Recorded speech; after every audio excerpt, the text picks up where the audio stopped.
question I get all the time is, which big city should travelers visit when they go to Japan? If they can only visit one, should it be Tokyo or Osaka? And so that's the question I'm going to answer in this video. I'm going to compare and contrast these two cities in about 15 different areas. But right off the top, as we get started, Tokyo, it is the largest city in Japan. It is the capital of Japan. It has the most tier 1 attractions of any place in Japan. And so if you want to go to Japan's top attractions, it's probably going to be Tokyo. Now, Osaka is the second largest city in Japan, known for its friendly people, delicious food, and Osaka, people might say, is a good place to go to experience the real Japan away from the hustle and bustle of the tourist crowds of Tokyo.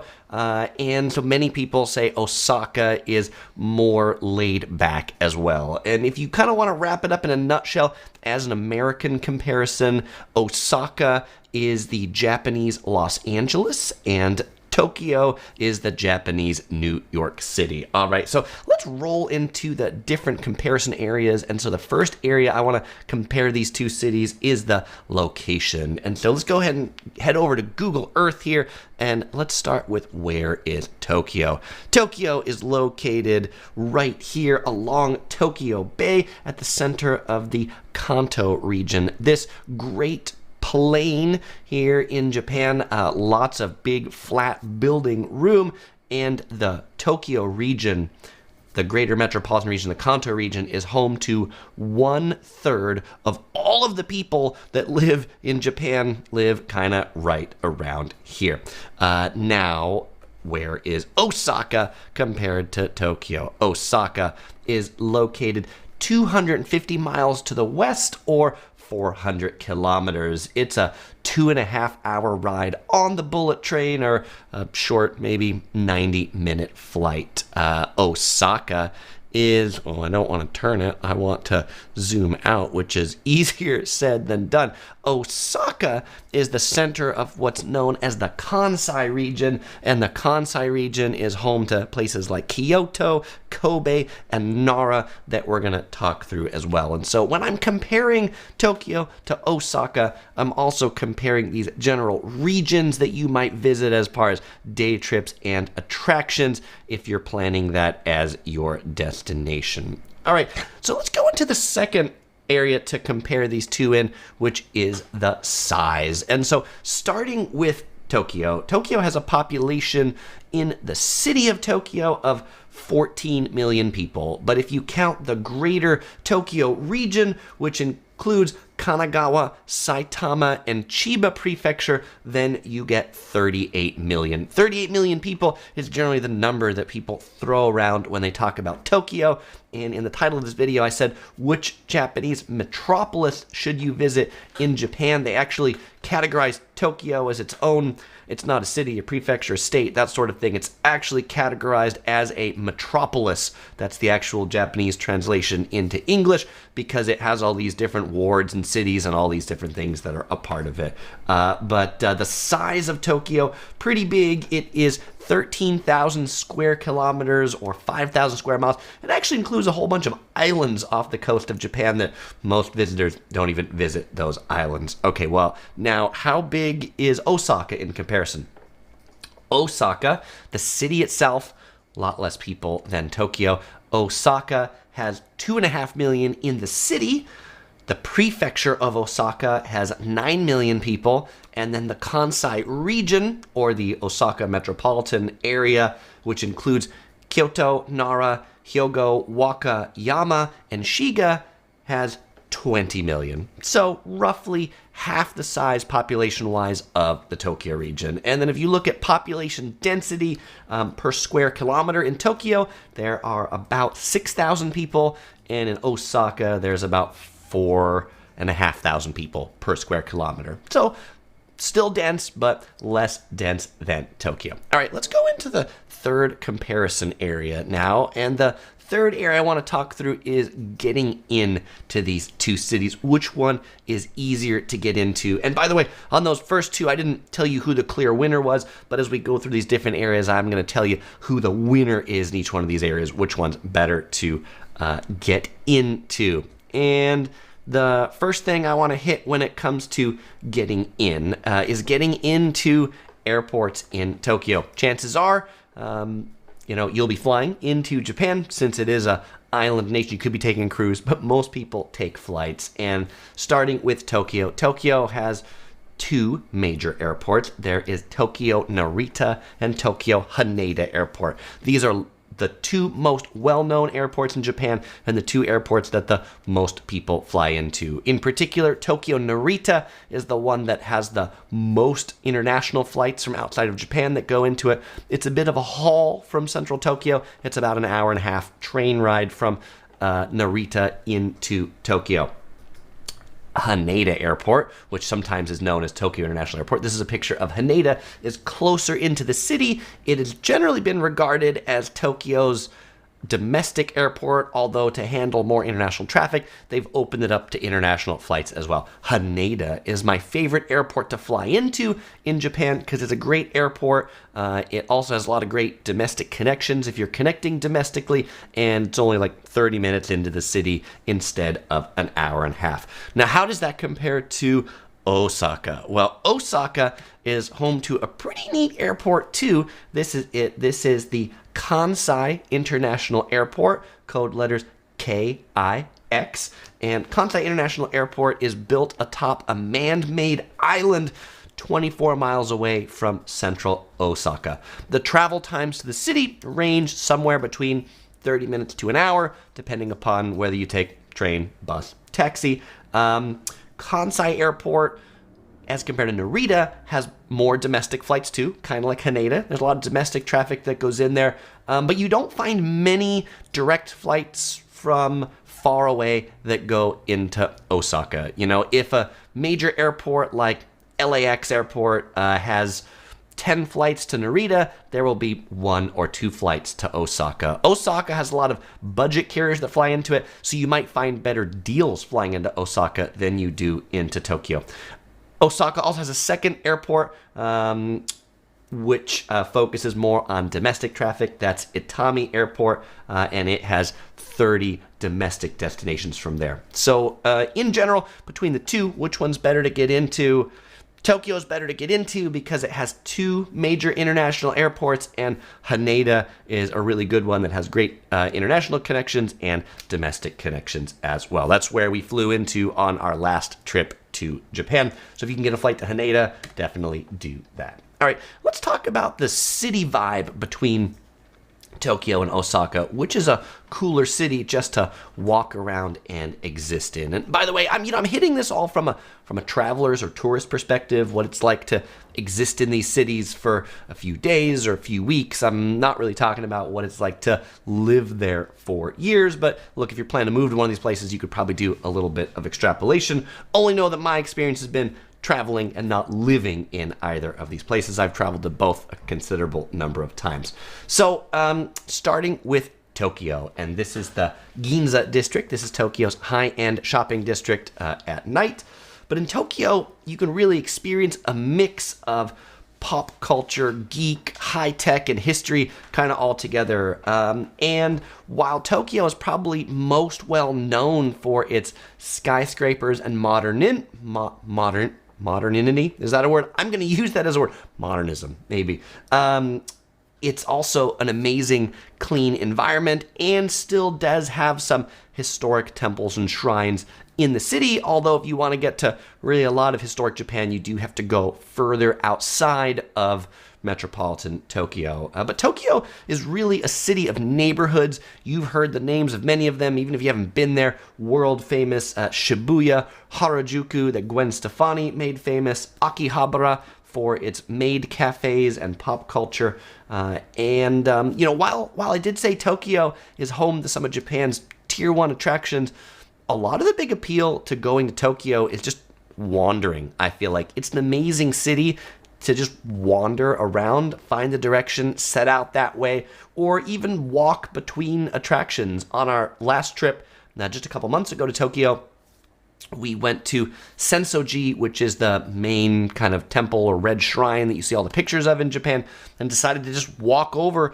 to Tokyo Skytree from there, which was about an hour walk, but it was very interesting just going through all the neighborhoods between one attraction to the other, compare and contrast that to Osaka.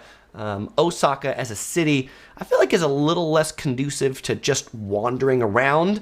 Osaka is a bit more visit this attraction, take the subway to this attraction, take the subway to the next attraction, and less just wandering throughout the city. The core wander district in Osaka is known as Dotonbori. There's a street, and then there's a canal. Also, that's where you'll see most of the pictures that come out of Osaka come from here. But I find the city vibe of Osaka is grittier than Tokyo. You're also going to see fewer foreigners in Osaka than you do in Tokyo. But Osaka, I think, has like a unique old school atmosphere. And while it's not like a 1600s Japan atmosphere, it's like this 1950s or 60s atmosphere that's still been retained, where in Tokyo everything's kind of bulldozed to go for more modern. And related to the people in Osaka being friendlier, I think you'll find a lot of the locals to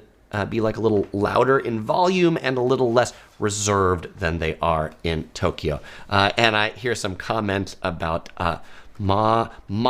modernity.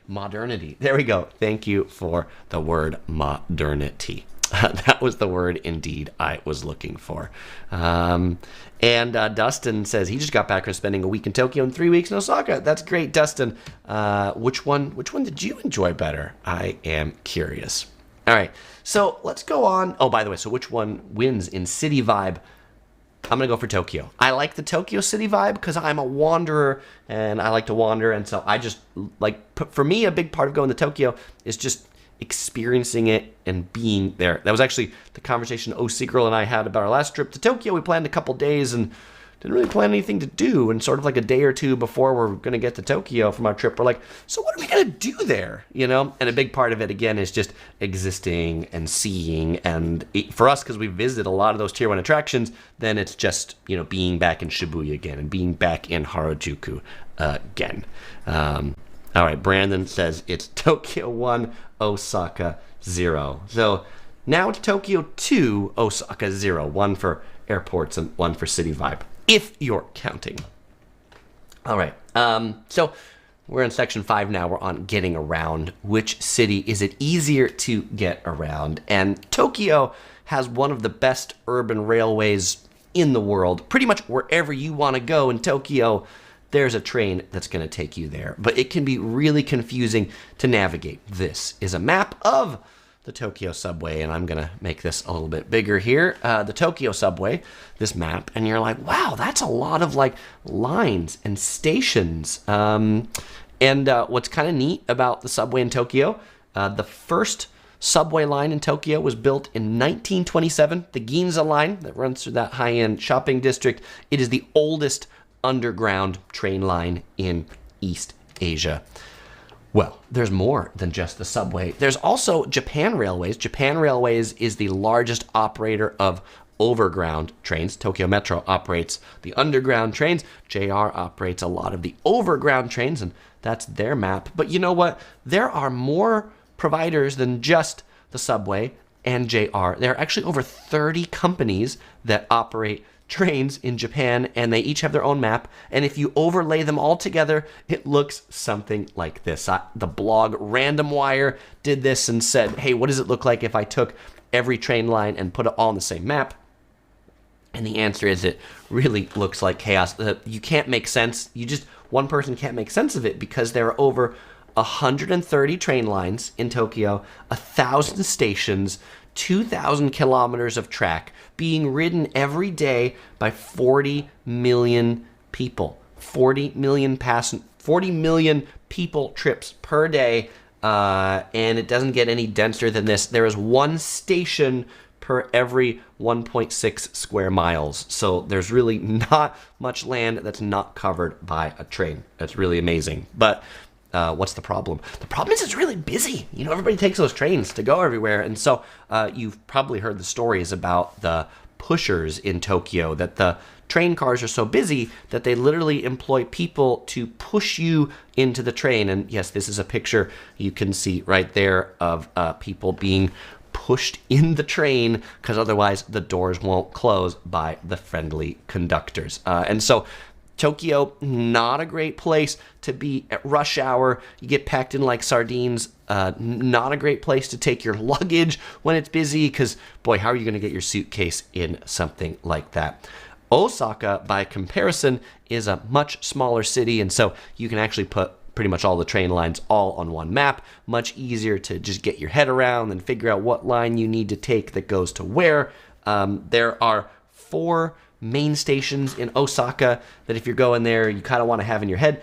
Umeda Station is kind of like the main station in their main shopping district. Shin Osaka, or New Osaka, is where the bullet trains make a stop at. Namba Station is like a big transfer station. And then lastly, Tennoji Station is kind of home to the entertainment district of Shinsekai. It was the thumbnail that I used of this of Osaka, this kind of like water tower looking thing that's there, and like a lot of the big things of the puffer or the blowfish. And so overall, I think Osaka is just easier to get around because it's less confusing. Also, if you like cycling, if you like to ride a bicycle, you'll find a lot more people bicycling in Osaka. And I find that like the Japanese bicycling tradition to be interesting because, you know, you'll see girls in mini skirts and high heels riding a bicycle, in one hand holding an umbrella, and in the second hand holding their cell phone. You know, I don't know how they're riding the bike, but they are. All right, and so let's go ahead and move on to food. This is section number 6. And I've broken food down into 2 sections. First, we're going to talk about cheap food, and then second, we're going to talk about high-end food. Which city is it, Osaka or Tokyo, that has better cheap food? And I think you're going to find the best cheap food, or in particular, street food. When people think about cheap food, they often think about street food, and definitely the street food culture is in Osaka. It's stronger than any region. Osaka is often known as Japan's kitchen, and many of the local dishes from Osaka have become favorites across Japan. In particular, takoyaki and okonomiyaki. Takoyaki, this is a takoyaki stand. Takoyaki are octopus balls, and that's not the part of the octopus. They're like bread balls with vegetables that are battered, and then there's a piece of octopus inside this ball that anytime you see like a gigantic octopus above a stall, likely they're selling takoyaki. Okonomiyaki is basically like a Japanese pancake, except it's not like a sweet Western pancake. It is a savory pancake with vegetables and some seafood that is cooked over and flipped over like a pancake would be. Ian says my favorite thing. And Ian, I hope you're talking about the takoyaki or the okonomiyaki, but both of them are pretty good. And so if you're looking for variety of a reasonable food and snacks, you're going to find that in Osaka. James says, I love the takoyaki. Yeah, and I think takoyaki is one where you love it or you hate it. People love it or people hate it. But it's good when it's done well. Like places where they're cooking it up fresh is really good. Places that microwave it or it's been sitting around for a long time, not that good. All right, what's Chris drinking today? For the occasion, this is a Japanese oolong tea from Paka Sapporo. Nice, kind of strong oolong flavor to it. All right. And Helen says, in a couple months, I'm flying in Narita, leaving from Haneda to Kix, Osaka, and back to the U.S. That sounds great, Helen. And by the way, there was a question about the trains. So in Japan, if a train is running underground, they call it the subway, and if it's running above ground, they call it the train. Just trying to wrap my head around all the different modes of transport. J.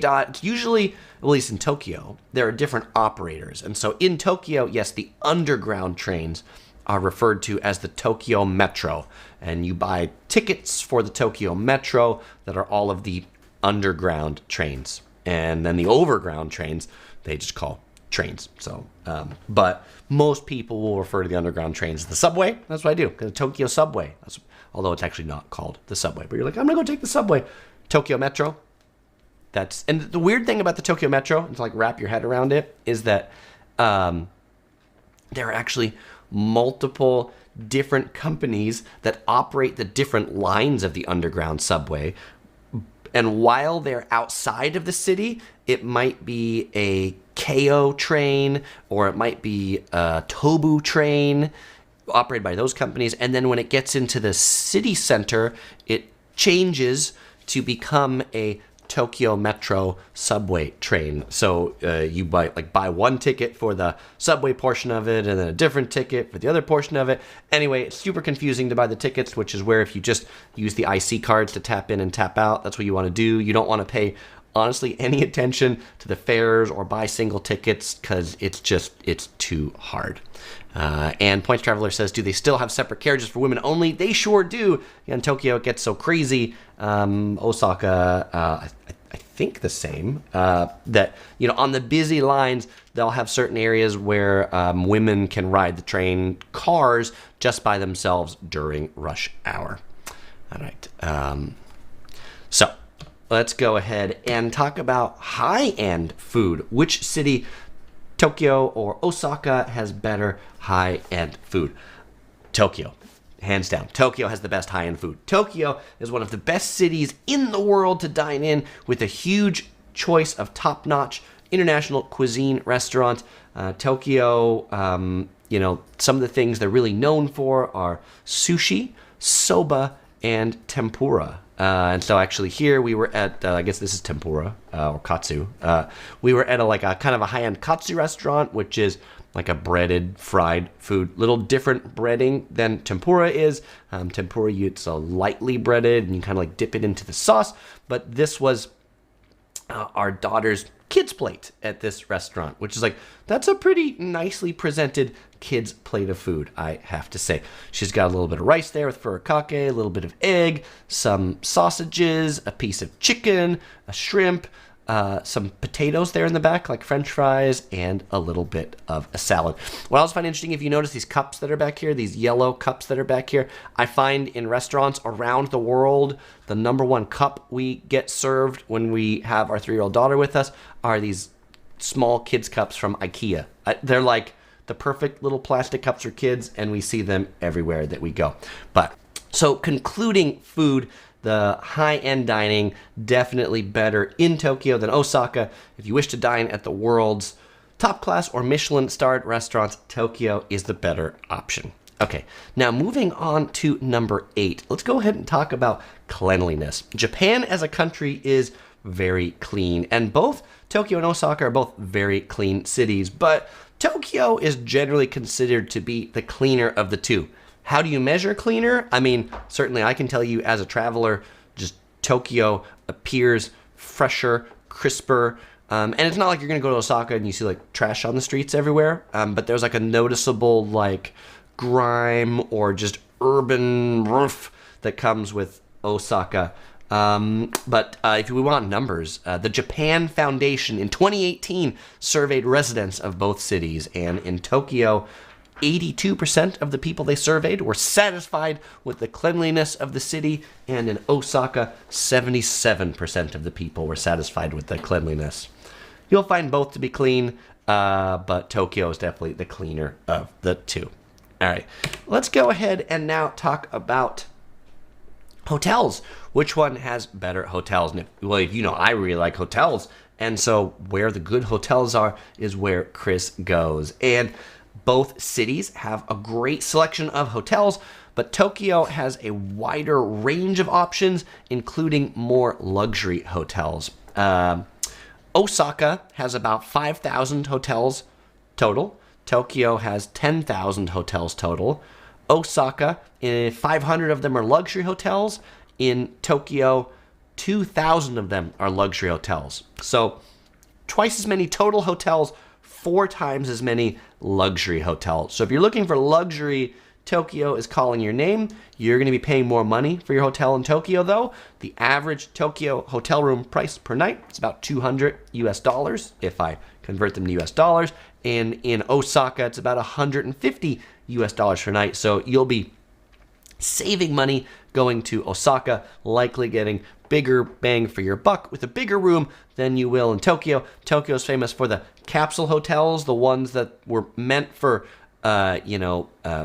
businessmen when they missed the last train to go back home after a long night of drinking. They need some place to sleep. They could sleep in one of these capsules for, relatively cheap and then take the first train back home in the morning, or frankly just go back to work in the morning.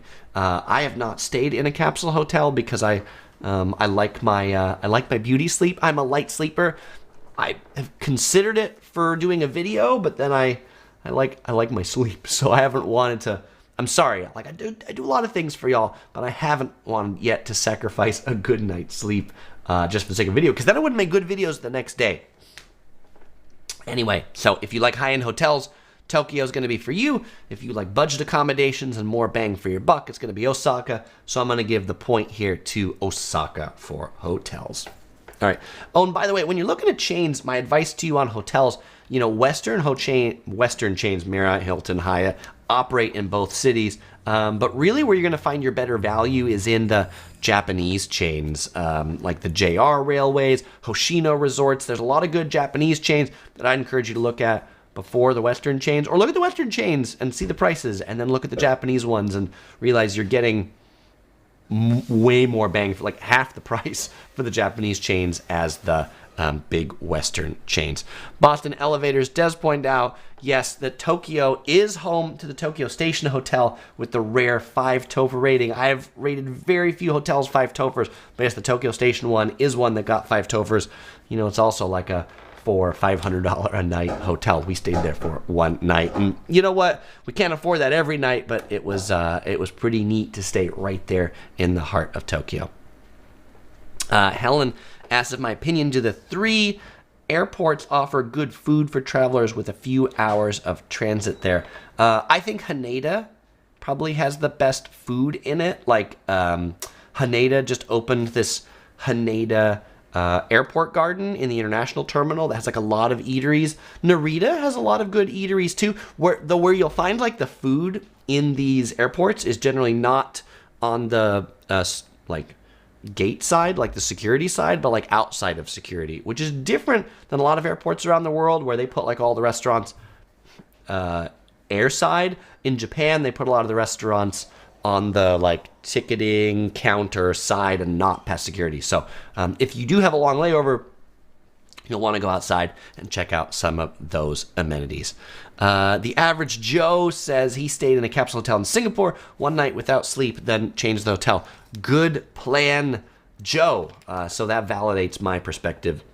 Maybe to skip on the capsule hotel in Tokyo.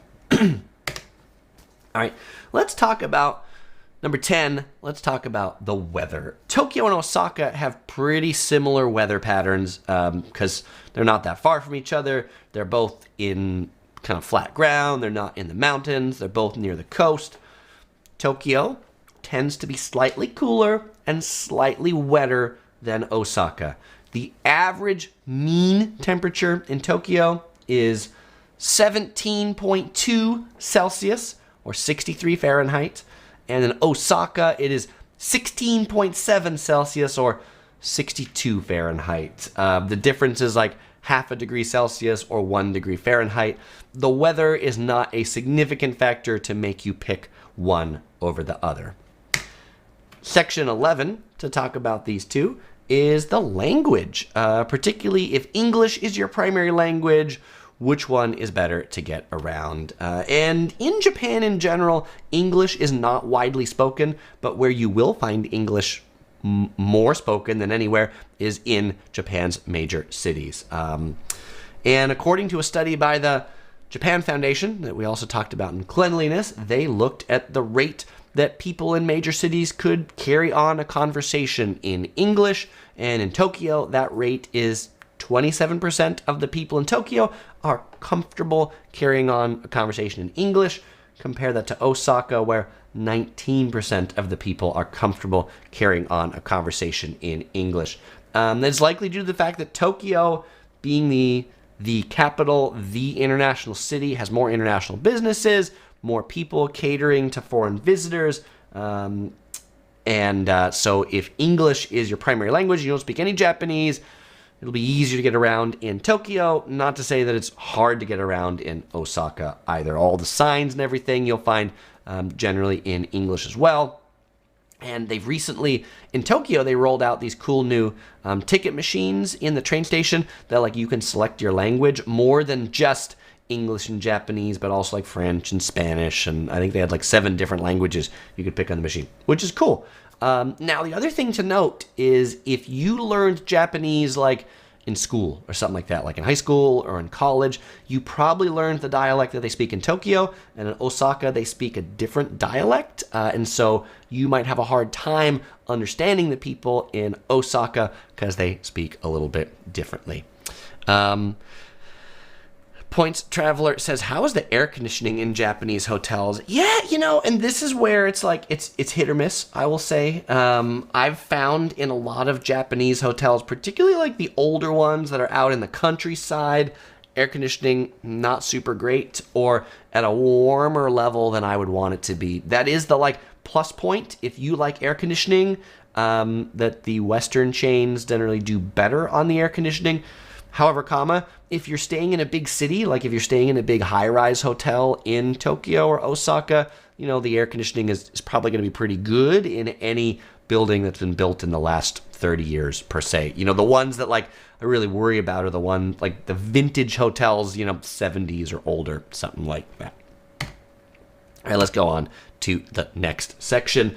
Next area to talk about is the cost. Where is it cheaper or more expensive to go to? And this was us saving some money because when we were in Tokyo on this last trip, we were staying at the Hyatt Centric Hotel in Ginza, which, by the way, if we paid the cash rate, was like $1,000 a night. We did not pay the cash rate. We redeemed 27,000 Hyatt points, which was a great deal.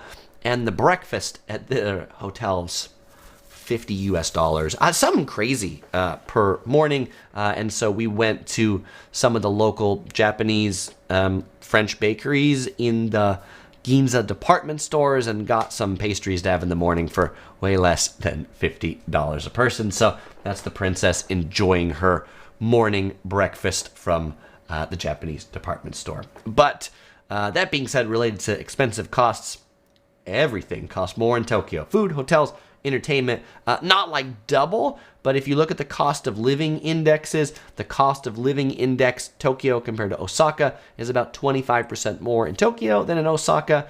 So be prepared to spend more on everything in Tokyo. If you're pinching pennies, Osaka, your dollar or your yen is going to go a lot farther. All right. So section 13 is nightlife. Which city has better nightlife? Now, Tokyo, pretty famous for its nightlife. It's the big city. It's got lots of high-energy nightlife attractions, famous neighborhoods for it, Roppongi, Kabukicho, and not just like nightclubs and bars, but also just like neat entertainment. Currently on hiatus, but the Robot Restaurant in Tokyo in Shinjuku was this like super neat place where it's super hard to describe the Robot Restaurant. It's not really a restaurant. I mean, they serve food, but it was really like a dinner show where you can see people here dressed up as robots playing jazz, but they had like a lot of actual robots that would perform in this thing, crazy and wacky. And if they reopen again, and I hope they do, I would encourage you to check out the Robot Restaurant. Now, if you're just looking for like a beer and to chill, Osaka might be better because in Tokyo, because the bars, just so many people are there, they often impose time limits. Like you can only be in the bar for 90 minutes and then you have to go. It doesn't matter if you want to drink more, you got to go. 90 minutes as a time limit for many drinking establishments in Tokyo. And so with this one, just because there's so many more varieties and Tokyo doesn't sleep, I'm going to give the point in nightlife to Tokyo. All right.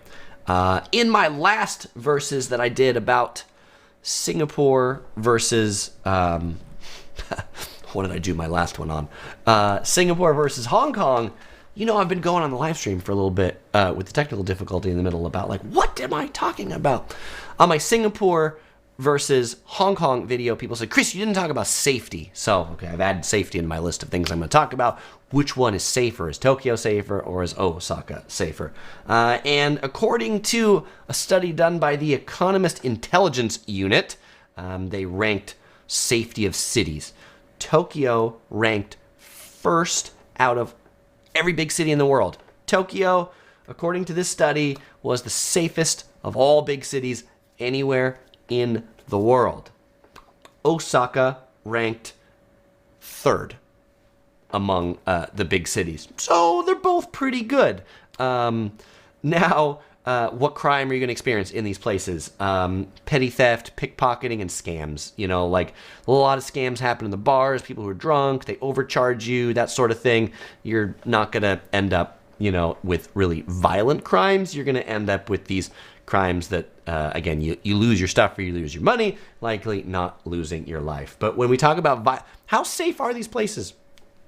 The violent crime rate in Tokyo is 0.3 per 100,000 people. So for every, I guess this is like one person experiences a violent crime out of every 300,000 people. But like they do this 0.3. Osaka, it's double of Tokyo. It's 0.6 per 100,000 people. How does that compare to New York City?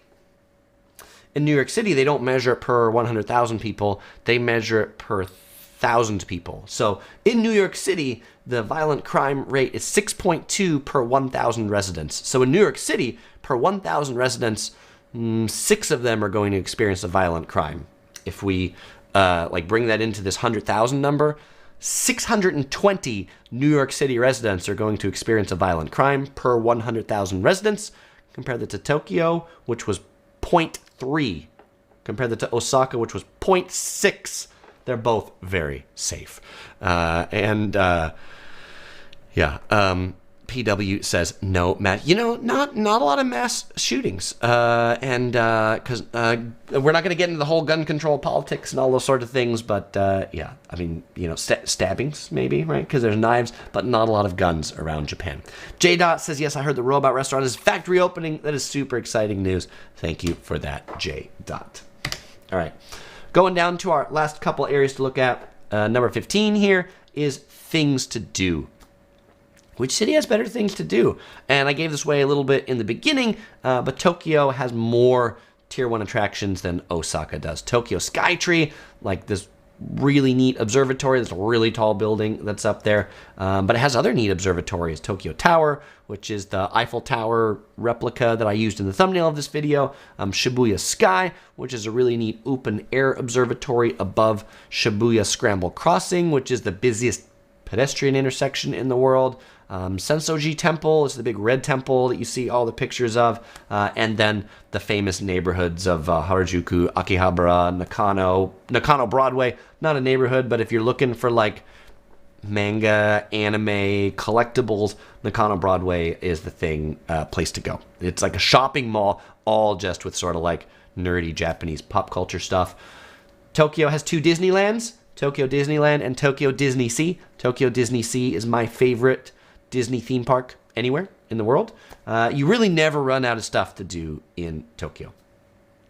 Osaka, on the other hand, some of Osaka's major attractions. That's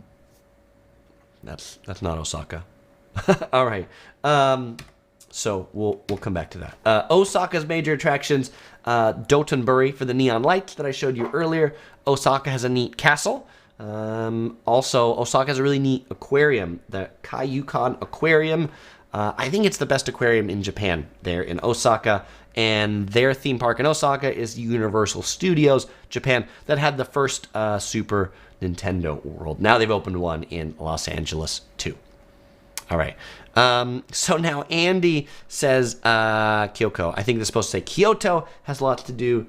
It does, and so we're going to talk about that here in the next section, which is number 16. By the way, if you were counting Tokyo 1 and things to do, and so now in day trips, let's talk about stuff that's like nearby, day trips you might want to go to. From Tokyo, there are like you can take a lot of day trips from Tokyo, particularly because the bullet train, the Shinkansen, like a ton of lines intersect at Tokyo Station. So if you're looking to like go the fastest, the quickest, you'll want a hotel within walking distance of Tokyo Station, because then you can ride this bullet train really far away really quickly. But you'll want the JR Pass, which is their like unlimited ride train pass, to do that, because the prices of the bullet train tickets can be really quite expensive. But Yokohama is a big city to the south of Tokyo. They have a neat cable car that goes over their bay. They have a pretty cool Chinatown. There's a lot of fun stuff to see in Yokohama. Kamakura has a lot of like Zen temples in Japan. There's also like a famous Buddha in Kamakura. Nikko is where some of the best like colorful temples are, kind of like the red ones that you've also seen. So I think those are some of the big good day trips from Tokyo. Osaka, the like biggest selling point for Osaka is its proximity to Kyoto. Kyoto is home to Japan's most significant and most famous temples, in particular this picture that everybody's seen of the Golden Temple on the lake, that you get like the reflection of the lake through this temple. I mean, it's a pilgrimage. Everybody that goes to Kyoto has to go see this temple, and there's a few other ones that are there. But like, if you really want to experience Japanese temples, Kyoto's going to be your place, which is a 20-minute train ride from Osaka. In particular, from Shin Osaka or Osaka Station. So if you want to do a lot in Kyoto, stay near one of those two stations in Osaka, and you can get into Kyoto in 20 minutes. You're also really close to Nara, which is home to wild deer that you can feed from your hands, and also Hiroshima. Kansai has more mountains that are closer in if you like hiking. And, you know, as much as I say like all the cultural stuff is near Osaka, you can still get to the cultural stuff from Tokyo. It's further away. There's going to be more transit time for your day trips than in the Kansai region. So the plus point for day trips is going to go to Osaka. But really, which city should you visit? If you total up the points total up to Tokyo winning by 2. But it depends how you weight the different things. What's the most important thing for you? If you are looking for the more affordable city with cheaper street food, with easy access to the temples of Kyoto, then Osaka is your better choice. If you're looking for a wide variety of attractions, if you're looking for high-end dining, if you're looking for luxury hotels, if you're looking for modernity, if you're looking for just like the metropolis of the world, it's Tokyo. You know, there's some people who are like temples, meh. But my plus to you is if you're going to Tokyo and you're skipping Osaka, there's this town to the north of Tokyo called Kanazawa that you can take the bullet train to, and that's often what I recommend people do. I recommend people on their first trip to Japan, if they can only visit one region, to actually focus on the Tokyo region and then hit Kanazawa to see the temples there, because there's way less tourists in Kanazawa. People often feel Kyoto is just overwhelmed by the tourist hordes, because frankly, it really is. But you know what? They are both great cities to visit. That's my opinion. What's yours? What did I miss? And what questions do you have? Fellow explorers, it is now Q&A time. If you've got a question, I've got an answer. All right. Maddie says Shinjuku is my favorite place to get lost in. I like to get lost in Shinjuku too. And Jamie said, "What's the scoreboard?" I had ordered from Amazon today for this live stream. I used this flip scoreboard last time, and I wanted to do a different thing today. I ordered these like 10-sided dice that I was going to use for the scoreboard. But Amazon didn't deliver them yet, so they didn't get used. But I like when I did the math before, because I didn't do it live right now, the score was roughly like Tokyo 7, Osaka 5, something like that. It was like a 2-point difference with Tokyo coming out on top. F4413 says, I was told Kyoto was crowded as well. It's crowded. It's really crowded. A lot of tourists in Kyoto. TP says, is tours by locals a good way to get the flavor of Tokyo? Is that a company, TP? Or are you just thinking about like getting a local tour guide? I mean, I think you can get a flavor of Tokyo just by wandering around. But I also think if you want to find a local tour guide. I think that's a great way to do it too. Every time I've gotten like a local tour guide to take me around places, I've really appreciated it. Cloak Traveler says, these live streams are great. I use them to help plan my trip to Japan. Fantastic, Cloak Traveler. Thank you. Alex asks if I saw Bullet Train. Is that a movie, Alex? I don't know. I guess no. I've seen a bullet train in Japan, but if that's a movie, I haven't. So let me know if I should see it. And Alex says, if only the USA could do things as efficiently as Japan, that would be fantastic. Particularly if we could have our Amtrak trains come on time. That would be great. Bailey says, how good are either for solo travel? I think both are just as great for solo travel. I would not hesitate being a solo traveler in either. And my wife, OC Girl, has been a solo traveler in both cities as well and wouldn't hesitate to go back. Yip says, how long is the Shinkansen ride to Osaka from Tokyo? It's about 2.5 hours. Is there a way to get to Mount Fuji, Shizuoka area through the train?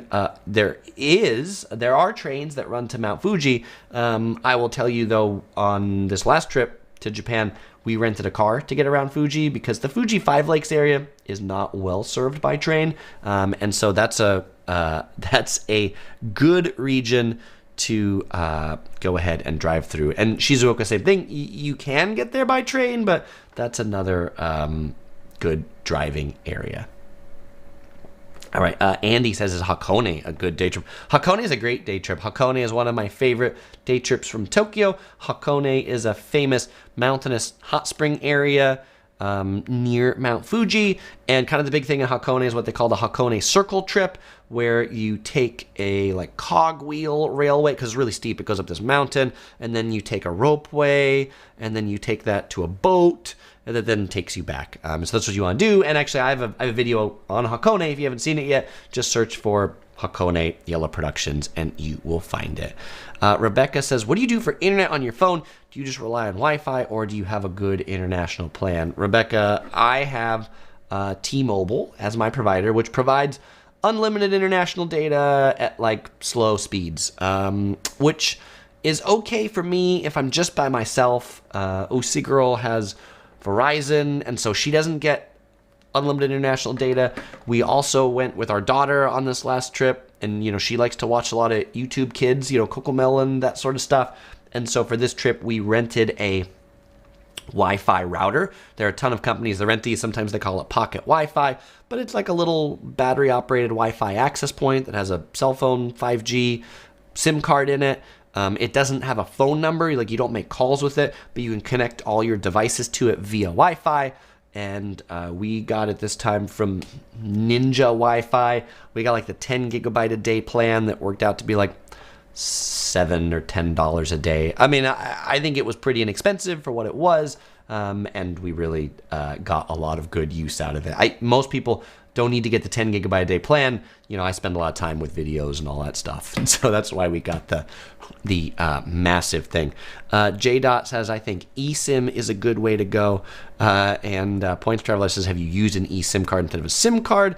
Yeah, Points Traveler, the challenge becomes when you're one person, it's fine, but when there's like multiple of you, in this case like multiples of us with multiple devices that we want to connect, it was easier to just get one pocket Wi-Fi. Literally, you reserve them ahead of time. You go to the counter to pick them up at the airport. The process takes 3 minutes or something in Japan. They're really efficient about it. OC Girl did use an eSIM to go to Taiwan, and it was actually a bit of a hassle to like find the eSIM provider and get it activated. Once she had it, it was cool. Like when we came back to the US on her iPhone, she just like tapped like Verizon eSIM again, and so it worked out well. But at least in Taiwan, I felt like some of the providers were still working out the kinks on how they issue them and things like that. And like Cloak Traveler says, I prefer the eSIM route if I'm the only one using it, right? And I think that's the real big thing. Are you the only one using it, or are you traveling with a family that all needs access? And if you have a family that all needs access, then get the Wi-Fi router. Yip Animation says, how's it like driving on the wrong side of the road? We often drive in Japan, and so by this point I would say I'm pretty used to it. I did make a video. I recorded it, haven't edited it yet, so it's not out yet, but titled something to the effect of why everyone is scared of driving in Japan. Like, many people are scared of driving there. I think the scare is more fantasy than truth. I find driving in Japan, the actual act of driving, to be easy because the drivers are polite and the roads are well marked. The hard part is navigating and finding your way around because not all the signs are in English, and their road signs are like confusing as all get out. And I was at lunch with a few of my friends the other day, and we were having this conversation.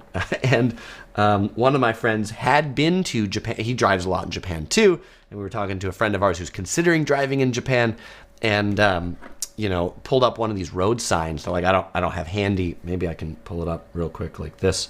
Here, how do I do this? We'll say like confusing Japanese highway sign, and let's see, we'll go to Google Images, and yeah, here, I'll put this right up here, and this picture over here, and you'll get to see a little background of my chat as I put that up right this way. But like, this is the kind of sign that you see on the highway. Like, you're driving on the highway and these are the directional signs, and it's like, what on earth is that trying to tell me? And like, and if you looked at it for a while, you'd probably decipher it, but when you're going by at like 50, 60 miles per hour, I at least can't make heads or tails of many of those things. And so we would use Google Maps and the car-based navigation to like help us navigate, because neither one was giving us really great directions. 4413 says, if I choose between the Skytree or Shibuya Sky,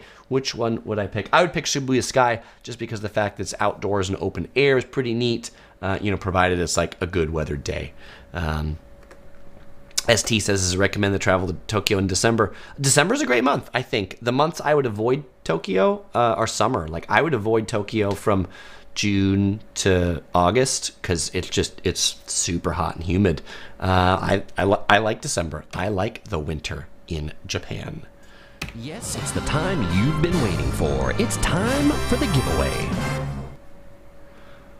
All right, fellow explorers, it is time to give away a Yellow Productions Crew shirt with one of these logos on it right back here. You got to answer my question correctly, though. And my question is, what is my favorite airport in Japan? If you answer that correctly, you will win the shirt. And what I love is I haven't even asked the question, and I see answers coming in from people that are like, you're going to ask about this. And so we'll see. I see some answers starting to come in. The first airport answer, incorrect. Grant might have had this one ready. He was like, your favorite is Kix. And no, my favorite is Haneda. Congratulations to Christine. And now we have a winner chicken dinner. You win a Yellow Productions Crew shirt that I will ship to you anywhere in the world. Christine, send me an email to chris@yellow-productions.com. If you didn't win one and you want to pick one up, you can do that at the Yellow Productions shop. If you're wondering, Chris, when is the next live stream? You head over to the Yellow Productions update, sign up for my email list. You'll be the first one to know. And if you want to support this channel on the regular, support quality content, you can hit the join button that you see on your screen to become a fellow explorer. And when you do that, then like James, if you're on the live stream chat, he's got a little panda right next to him. So does Garrett. So does Alex that were in the chat today. And you can have one of those cool pandas right next to you too. And Boston Elevators and Aviation as well. Did I miss anybody? I think those were the fellow explorers on the stream today. All right, well, I appreciate all of you for being here, hanging out with me, and as usual, I won't say goodbye because I'll see you in the next video.